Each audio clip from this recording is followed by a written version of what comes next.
Hi friends, Malayalam star megastar Mammootty ప్రధాన పాత్రలో తెరకెక్కిన latest horror action drama Bramayugam.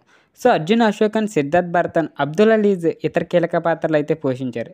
ఇక రీసెంట్గా అయితే రిలీజ్ అయింది. ఈరోజు వీడియోలో ఈ కథ గురించి అయితే తెలుసుకుందాం. సో ఎవరైతే మన పోడ్కాస్ట్ ఛానల్ కొత్తగా చూస్తున్నారో ఇంట్రెస్టింగ్ స్టోరీస్ కోసం అయితే మన ఛానల్ తప్పకుండా అయితే సబ్స్క్రైబ్ చేసుకోండి.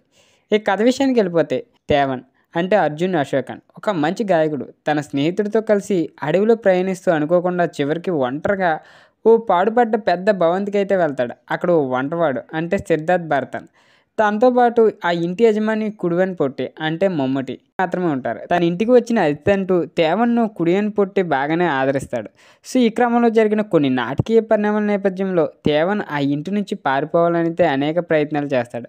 కానీ ఎన్ని ప్రయత్నాలు చేసినా అవేమీ ఫలించవు. అసలు తేవన్ ఎందుకు పారిపోవాలనుకున్నాడు? ఇంతకీ కుడుమోన్ పొట్టి ఎవరు? అతని నేపథ్యం ఏంటి? అసలు అడవిలో పాడుబడ్డ భవంతిలో కుడుమోన్ పొట్టి ఏం చేస్తున్నాడు? చివరికి తేవన్ అంటే అర్జున్ అశోకన్ ఆ భవంతి నుంచి తప్పించుకున్నాడా లేదా అనేది మిగిలిన కథ. ఇక ఈ సినిమాలో ప్లస్ పాయింట్స్ వచ్చేసి, సినిమాకి biggest plus point Mammootty. So అతని పాత్ర, అతని నటన అయితే చాలా బాగుంటుంది. ఇక నెగిటివ్ షేడ్స్లో సాగే పాత్రలో మమ్ముట్టి అద్భుతంగా అయితే నటించారు. కొన్ని యాక్షన్ థ్రిల్లర్ సన్నివేశాల్లో తన రియలిస్టిక్ యాక్టింగ్తో ఆయన చాలా బాగా ఆకట్టుకున్నాడు. సెకండ్ హాఫ్లో సాగే కొన్ని యాక్షన్ సన్నివేశాల్లో, అలాగే ప్రీ క్లైమాక్స్లో వచ్చే కీలక సీన్స్లో కూడా మమ్ముట్టి నటన అయితే చాలా బాగుంటుంది.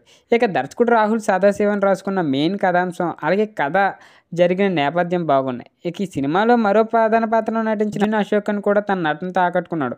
కొన్ని హర్రర్ సన్నివేశాల్లో అర్జున్ అశోకన్ తన పర్ఫార్మెన్స్తో అయితే మెప్పించాడు. మరో కీలక పాత్రలో నటించిన సిద్ధార్థ్ భరతన్ కూడా బాగా నటించాడు. అలాగే అమల్దా లీజ్ కూడా తన గ్లామరస్ లుక్స్ అయితే స్పెషల్ అట్రాక్షన్గా అయితే నిలిచింది. దర్శకుడు రాహుల్ సదాశివన్ కథలో ఉన్న సస్పెన్స్ని బాగా మెయింటైన్ చేశాడు. పైగా హర్రర్ సీన్స్ను కూడా చాలా బాగా పిక్చరైజ్ చేశాడు. ఇక మైనస్ పాయింట్స్ వచ్చేసి, కమర్షియల్ ఎలిమెంట్స్కి దూరంగా సాగిన ఈ సినిమా తెలుగు ప్రేక్షకులకి అయితే ఎంతవరకు కనెక్ట్ అవుతుంది అనేది డౌటే. చాలా లాజికల్ పాయింట్స్ని పర్ఫెక్ట్గా రివీల్ చేసిన డైరెక్టర్ కొన్నిటిని మాత్రం ఇన్సైడ్ డైరెక్టర్గా అయితే సింపుల్గా చూపించేశాడు. అలాగే కీలకమైన సన్నివేశాలు బాగా రాసుకున్నప్పటికీ మిగిలిన సన్నివేశాల్లో ప్రధానంగా సెకండ్ హాఫ్ మధ్యలో వచ్చే కొన్ని సీన్స్ని ఇంకా ఆసక్తికరంగా ఉంటే బాగుండేది. దీంతోపాటు బ్రహ్మయుగం స్క్రీన్ ప్లే కూడా చాలా రెగ్యులర్గా రొటీన్గా అయితే సాగింది. సినిమా చూసినంతసేపు తర్వాత ఏమవుద్దనే ఉత్కంఠ ప్రేక్షకులు బాగానే కలిగించిన అదే పాయింట్ చుట్టూ కథను సాగదీయడం ఈ సినిమాలో కొన్ని చోట్ల ఇంట్రెస్టింగ్ అయితే మిస్ అవుద్ది. క్లైమాక్స్కి ముందు వచ్చే సీక్వెన్స్ను కూడా ఇంకా బెటర్గా చూపించుకుంటే బాగుండేది. ఇక టెక్నికల్ పరంగా మంచి కథ నేపథ్యాన్ని తీసుకోవడంలో సక్సెస్ అయిన దర్శకుడు రాహుల్ సదాశివన్ కొన్ని చోట్ల ఉత్కంఠభరితమైన సీన్స్ని రాసుకోవడంలో మాత్రం తడబడ్డాడు. కానీ ఆయన రూపొందించిన సన్నివేశాలు ఆకట్టుకున్నాయి.